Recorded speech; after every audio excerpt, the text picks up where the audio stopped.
আমি রাজি আছি। বলো, সংবিধান দিবস কবে? সংবিধান দিবস হচ্ছে 26শে নভেম্বর। নভেম্বর।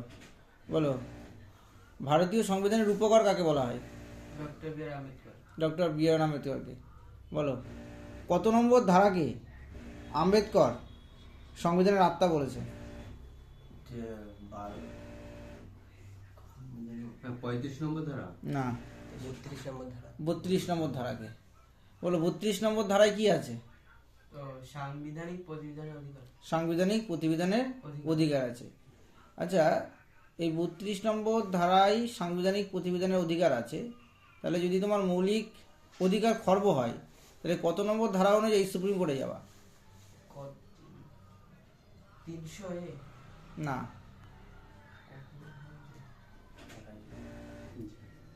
বলো। Supreme court. সুপ্রিম কোর্টে। সুপ্রিম কোর্ট আছে 32। সুপ্রিম কোর্টে হচ্ছে 32 নম্বর ধারা অনুযায়ী যাবো। আর হাইকোর্টে 226। 226 নম্বর ধারা অনুযায়ী যাব, তাই তো? বলো, ডিপিএসপি কত নম্বর পার্টে আছে? টিপিএসপি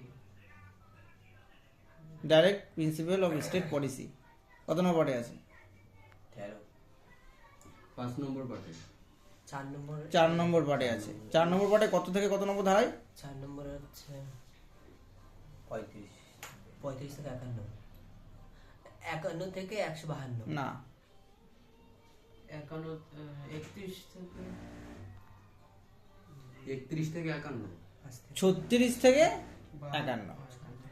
ডিপিএসপি বা নির্দেশমূলক নীতি, এটা কোন দেশ থেকে নেওয়া হয়েছে? আয়ারল্যান্ড। আয়ারল্যান্ড থেকে নেওয়া হয়েছে। মৌলিক অধিকার কটা? 7 বর্তমানে মৌলিক অধিকার ভারতীয় সংবিধানে কটা আছে? বর্তমানে 21টি। 6টি। 6টি, তাই তো? আগে ছিল 7টি। আগে ছিল 7টে, কোনটা বাদ হয়েছে? ভূমির অধিকার বা সম্পত্তির অধিকার বাদ হয়েছে, সেটা বাদ হয়ে কত নম্বরে চলে গেছে? এটা হচ্ছে 300 এ। 300 চলে গেছে। ভেরি গুড, 300 চলে গেছে, তাই তো? আচ্ছা, তুমি বলো, মৌলিক অধিকার কোন দেশ থেকে নেওয়া হয়েছে? আমেরিকা। জোরে। আমেরিকা। আমেরিকা থেকে নেওয়া হয়েছে। মৌলিক কর্তব্য কোন দেশ থেকে নেওয়া হয়েছে? রাশিয়া। রাশিয়া। মৌলিক কর্তব্য কটা বর্তমানে? 11টি। 11টি। আচ্ছা, প্রথমে কি মৌলিক কর্তব্য ছিল সংবিধান তৈরি হওয়ার সময়? ছিল না। ছিল না। তাহলে কবে এসছে? তো সংবিধান তৈরির সময়। না, সংবিধান তৈরির সময় মৌলিক কর্তব্য ছিল না। কবে এসছে? কবে যোগ করা হয়েছে? 1976 সালে 42 নম্বর সংবিধান সংশোধনের মাধ্যমে। তখন কটা গ্রহণ করা হয়েছিল? 10টি। 10টা। বর্তমানে কটা আছে? 11টি। 11 নম্বর কোনটা? ধর্মনিরপেক্ষতা।